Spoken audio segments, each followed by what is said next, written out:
కుంగిన Medigadda barrage పునరుద్ధరణ వచ్చే వర్షాకాలంలోగా పూర్తి చేయడం ప్రశ్నార్థకంగా మారడంతో నలుగురు మంత్రులతో కూడిన బృందం మరి కాసేపట్లో ప్రాజెక్టు పరిశీలనకు వెళ్లనుంది. కాళేశ్వరం ప్రాజెక్టులో అవినీతి జరిగిందంటూ కొత్త ప్రభుత్వం ఇప్పటికే న్యాయ విచారణకు ఆదేశించిన విషయం తెలిసిందే. ఉత్తమ్ కుమార్ రెడ్డి ఆధ్వర్యంలో మంత్రులు పొంగులేటి శ్రీనివాసరెడ్డి, శ్రీధర్ బాబు, పొన్నం ప్రభాకర్తో పాటు ఎమ్మెల్సీ జీవన్ రెడ్డి, ఎమ్మెల్యే వివేక్లు కూడా మేడిగడ్డ, అన్నారం బ్యారేజీలను పరిశీలిస్తారు. ఇంజనీర్లు, గుత్తేదారులతో చర్చించనున్నారు. మరి కాసేపట్లో ఉత్తమ్ నేతృత్వంలో నలుగురు మంత్రుల బృందం ఈ ప్రాజెక్ట్ని పరిశీలించబోతోంది. అక్కడే పవర్ పాయింట్ ప్రజెంటేషన్కు అధికారులు అన్ని ఏర్పాట్లు చేశారు. ముఖ్యంగా కాంగ్రెస్ ప్రతిపక్షంలో ఉన్న కాలంలో ఈ ప్రాజెక్టు మీద అనేక ఆరోపణలు చేసింది. ఎన్నికల ప్రచారంలో కూడా దీన్నే ముఖ్యమైన ఆరోపణగా కాంగ్రెస్ వెళ్ళిన పరిస్థితి. సో ఖచ్చితంగా న్యాయ విచారణ చేస్తాం. దీనిలో చాలా అవినీతి అవకతవకలు జరిగాయి. సో చాలా భారీ స్థాయిలో డబ్బులు చేతులు మారింది అంటూ ఆరోపించిన పరిస్థితి. సో అధికారంలోకి వచ్చిన వెంటనే ముఖ్యంగా ఈ నీటి ప్రాజెక్టుల మీద వెంటనే విచారణ చేస్తాం. ఎవరైతే అధికారులు ఉన్నారో ముఖ్యంగా ఎల్ఎన్టీ ప్రతినిధులను కూడా ఒకానొక సందర్భంలో ఉత్తమ్ కుమార్ రెడ్డి ఘాటుగా ప్రశ్నించిన పరిస్థితి కనిపిస్తోంది. సో ప్రజెంటేషన్ తర్వాత మేడిగడ్డ, అన్నారం బ్యారేజీల్ని మంత్రులు పరిశీలిస్తారు. మరి కాసేపట్లో మేడిగడ్డ ఎల్ఎన్టీ క్యాంపుకు ఈ నలుగురు మంత్రుల బృందం వెళుతుంది. ఉత్తమ్ నేతృత్వంలో ఈ మంత్రుల బృందం ఉంది. ఉత్తమ్తో పాటుగా పొంగులేటి శ్రీనివాసరెడ్డి, శ్రీధర్ బాబు, అలాగే పొన్నం ప్రభాకర్ అక్కడికి మరి కాసేపట్లో చేరుకోబోతూ ఉన్నారు. అలాగే ఎమ్మెల్యే వివేక్, ఎమ్మెల్సీ జీవన్ రెడ్డి కూడా మరి కాసేపట్లో అక్కడ ఉన్న అధికారులతో మాట్లాడబోతూ ఉన్నారు. ఆ తర్వాత పవర్ పాయింట్ ప్రజెంటేషన్ ఇవ్వనున్నారు engineering chief Muralidhar Rao. So ఈ ఇష్యూని చాలా సీరియస్గా తీసుకుంది ప్రస్తుత ప్రభుత్వం. ప్రజెంటేషన్ తర్వాత ఖచ్చితంగా దీని మీద ఒక ప్రెస్ మీట్ ఉండే అవకాశం ఉంది. కాబట్టి గత ప్రభుత్వ హయాంలో ఎంత మేర అవినీతి జరిగింది, ఏ రకంగా ఈ ప్రాజెక్టు విషయంలో సమస్యలు తలెత్తాయి అనే విషయాన్ని ప్రభుత్వం తరపున ఈ నలుగురు మంత్రుల బృందం క్లారిటీ ఇవ్వబోతోంది.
కాళేశ్వరం ఎత్తిపోతల పథకం నిర్వహణకు అవసరమయ్యే విద్యుత్తు, మేడిగడ్డ, అన్నారం, సుందిళ్ల బ్యారేజీల సమస్యల పరిష్కారాలపై పవర్ పాయింట్ ప్రజెంటేషన్ ఇవ్వాలని నీటిపారుదల శాఖ అధికారులకు మంత్రి సూచించారు.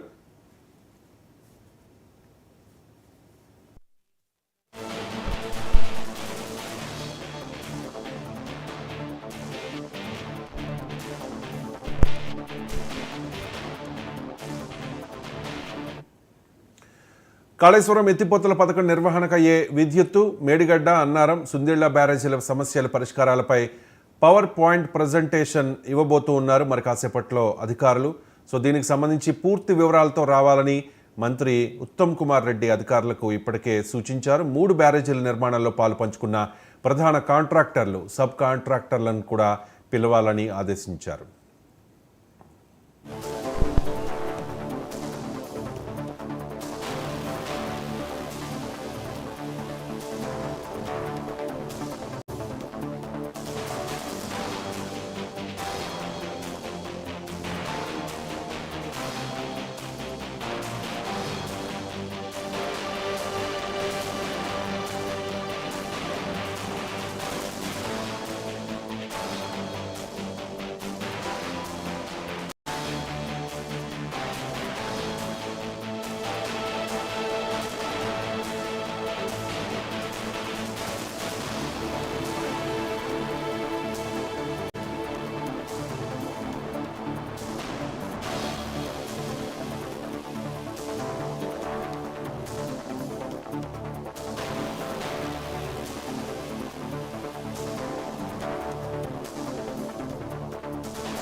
సో కుంగిన మేడిగడ్డ బ్యారేజ్ పునరుద్ధరణ వచ్చే వర్షాకాలం లోపల పూర్తి చేయడం సాధ్యమా కాదా అనేది ప్రశ్నార్థకరంగా మారడంతో నలుగురు మంత్రులతో కూడిన బృందం మరి కాసేపట్లో ప్రాజెక్టు పరిశీలనకు వెళ్లనుంది. కాళేశ్వరం ప్రాజెక్టులో అవినీతి జరిగిందంటూ కొత్త ప్రభుత్వం ఇప్పటికే న్యాయ విచారణకు ఆదేశించిన విషయం తెలిసిందే. ఉత్తమ్ కుమార్ రెడ్డి ఆధ్వర్యంలో మంత్రులు పొంగులేటి శ్రీనివాసరెడ్డి, అలాగే దుద్దిల్ల శ్రీధర్ బాబు, పొన్నం ప్రభాకర్తో పాటు ఎమ్మెల్సీ జీవన్ రెడ్డి, ఎమ్మెల్యే వివేక్ కూడా మరి కాసేపట్లో అక్కడికి చేరుకోబోతూ ఉన్నారు. దీనికి సంబంధించి ఇంజనీర్లకు పూర్తిగా ఆదేశాలు వెళ్ళాయి. గత ప్రభుత్వ హయాంలో ఏం జరిగింది ఏంటి అని చెప్పి అందరినీ కూడా, అంటే అప్పుడు వర్క్ చేసిన కాంట్రాక్టర్లు, సబ్ కాంట్రాక్టర్లు, గుత్తేదారులు, ఇంకా ఇంజనీర్లు వీళ్ళందరితో కూడా చర్చించబోతూ ఉన్నారు. దీనికి సంబంధించి మరి కాసేపట్లో ఒక పవర్ పాయింట్ ప్రజెంటేషన్ ఇవ్వబోతూ ఉన్నారు అధికారులు. సో ఈ పవర్ పాయింట్ ప్రజెంటేషన్కి నలుగురు మంత్రులు హాజరవుతారు. సో గత ప్రభుత్వ హయాంలో చాలా అవినీతి జరిగింది కాళేశ్వరం ప్రాజెక్టులో. ఈ బ్యారేజీ కుంగిన అంశాన్ని కూడా ప్రధానంగా ఎన్నికల ప్రచారంలో కాంగ్రెస్ పార్టీ ఉపయోగించుకుంది.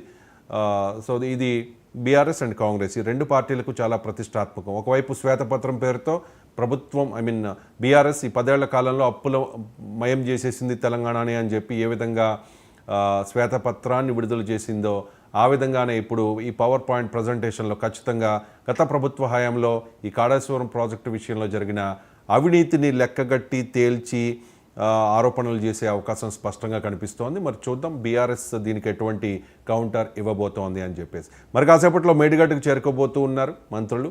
సో అక్కడ ఒక పవర్ పాయింట్ ప్రజెంటేషన్ కూడా ఇప్పటికే అధికారులు అన్ని ఏర్పాట్లు చేశారు. సో మరి కాసేపట్లో పవర్ పాయింట్ ప్రజెంటేషన్ కూడా ఉండబోతోంది. ప్రజెంట్ మా ఇన్పుట్ ఎడిటర్ నవీన్ అక్కడే ఉన్నారు మేడిగడ్డ దగ్గర. అక్కడ నుంచి తాజా సమాచారాన్ని మనకి లైవ్లో వివరిస్తారు. Naveen, over to you.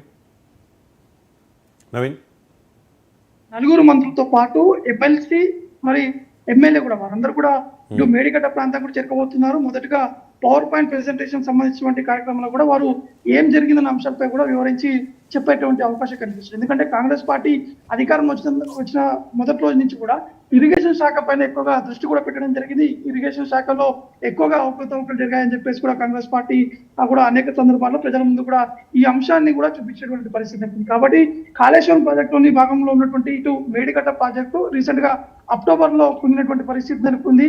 ఈ నేపథ్యంలోనే ఇటు మేడిగడ్డ సంబంధించినటువంటి కుంగినటువంటి అంశాలతో పాటు ఈ ప్రాజెక్ట్ కి చేసినటువంటి ఖర్చుకు సంబంధించిన అంశాలు, ఈ ప్రాజెక్ట్ సంబంధించినటువంటి నీళ్లు ఎన్ని ఎకరాలకు అందాయి, ఏ విధంగా ఉంది, దీనివల్ల లాభం ఏంటిది నష్టం ఏంటిది అనే అంశాలపై కూడా పూర్తి స్థాయిలో కూడా ఈ యొక్క పవర్ పాయింట్ ప్రెజెంటేషన్ కూడా వివరించి చెప్పేటువంటి అవకాశం మాత్రం స్పష్టంగా కనిపిస్తుంది. అయితే ఇరిగేషన్ శాఖకు సంబంధించినటువంటి అధికారులు మాత్రం మొదటగానే అందరితోటి రివ్యూ కూడా చేపట్టడం జరిగింది. ఇటు ఆ ఆ, దీనికి సంబంధించినటువంటి శాఖకు సంబంధించినటువంటి అధికారులతో పాటు మంత్రులు కూడా, అంటే కొత్తగా కేబినెట్ ఏర్పాటైన తర్వాత మొదటిగా ఆర్టీసీ సంబంధించిన అంశాలపై చర్చించారు. దాని తర్వాత ఇరిగేషన్ శాఖ పైనే కీలకంగా దృష్టి పెట్టినటువంటి నేపథ్యంలో కాళేశ్వరం సంబంధించినటువంటి అంశాలపైన ఎక్కువగా ఫోకస్ కూడా పెట్టారు. అంటే ఖచ్చితంగా కాళేశ్వరం ప్రాజెక్ట్ ని పరిశీలిస్తాం, అక్కడ ఉన్నటువంటి అంశాలన్నీ కూడా ప్రజలకు తెలిసే విధంగా మేము ఈ యొక్క కార్యక్రమం నిర్వహిస్తామని చెప్పినటువంటి నేపథ్యంలో మరి కాసేపట్లోనే ఇటు ఆ మంత్రులతో పాటు ఎమ్మెల్యేలు కూడా ఇక్కడికి చేరుకున్నటువంటి అవకాశాలు కనిపిస్తున్నాయి. ఈ పవర్ పాయింట్ ప్రెజెంటేషన్ లో మాత్రం అక్కడ ఉన్నటువంటి ఆ ప్రాజెక్ట్ సంబంధించినటువంటి ఆ వ్యయం ఎంత, దాంతో పాటు ఎంత అప్పులు తెచ్చారు, ఏ విధంగా ఉంది, ఇంకా ఎంత కట్టాల్సినటువంటి అంశాలపై కూడా వారు పూర్తి స్థాయిలో కూడా ఈ యొక్క పవర్ పాయింట్ ప్రెజెంటేషన్ ద్వారా కూడా వివరించి చెప్పేటువంటి అవకాశం కనిపిస్తుంది. కాబట్టి కుంగినటువంటి ఆ ప్రాంతం ఏదైతే ఉన్నాయో ఆ 3 పిల్లలు కుంగినటువంటి నేపథ్యంలో ఏ విధంగా కుంగింది, ఎందుకు కుంగింది అక్కడ, ఎందుకంటే అది చాలా పెద్ద ప్రాజెక్ట్ అని చెప్పారు. కానీ ఈ విధంగా ఆ నిర్మాణంలో ఇంత లోపం ఉన్నటువంటి నేపథ్యంలో ఖచ్చితంగా వారిపై చర్యలు కూడా తీసుకుంటామని చెప్పేసి కూడా రాష్ట్ర ప్రభుత్వం చెప్పినటువంటి పరిస్థితి ఉన్నటువంటి నేపథ్యంలో ఇప్పుడు ఆ ఇరిగేషన్ శాఖ సంబంధించిన అధికారులు కూడా ఆ ప్రస్తుతం మనం ఉన్నటువంటి ప్రాంతానికి ఆ పవర్ పాయింట్ ప్రెజెంటేషన్ ప్రాంతానికి కూడా చేరుకున్నారు. మరి కాసేపట్లోనే ఈ యొక్క మంత్రులు కూడా చేరుకునేటువంటి అవకాశం కనిపిస్తున్నాయి. ఈ పవర్ పాయింట్ ప్రెజెంటేషన్ లో మాత్రం మొత్తం కాళేశ్వరంకి ఎంత ఖర్చు చేస్తారు, అంటే ఇంకెంత ఖర్చు చేయాల్సి ఉంటుంది, దీంతో పాటు ఏవే ప్రాజెక్ట్ నిర్మించారు, ఇక్కడ ఉన్నటువంటి డ్యామ్ల ద్వారా ఎక్కడికి వాటర్ వెళ్తున్న అంశాలపై కూడా పూర్తి స్థాయిలో ఆ వివరాలు కూడా చెప్పేటువంటి అవకాశం మాత్రం కనిపిస్తుంది. అయితే ఈ పవర్ పాయింట్ ప్రెజెంటేషన్ అయిపోయిన తర్వాత ఇక్కడ నుంచి నేరుగా ఇటు మేడిగడ్డ ఎక్కడైతే కుంగినటువంటి ప్రాంతం అవుతుందో ఆ ప్రాంతానికి ఈ మంత్రులు కూడా పర్యటించేటువంటి అవకాశం ఉంది. అక్కడ వెళ్ళి పరిశీలించేటువంటి అవకాశం మాత్రం కనిపిస్తున్నాయి. రైట్ నవీన్.